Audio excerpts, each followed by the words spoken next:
Okay, here I am in this bedroom with these weird, huge fucking ceiling fans. Check this shit out.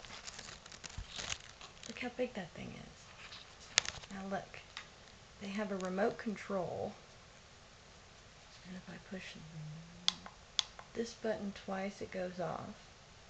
And I can push this button and it gets brighter, and then I push it again and it goes off. Right? That's bright. If I push this, it goes light on that one.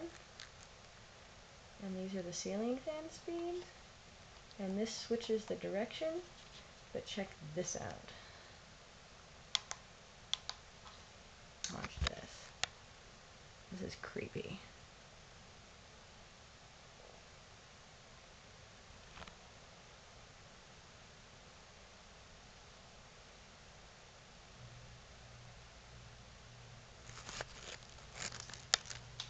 Isn't that weird? I think that's weird.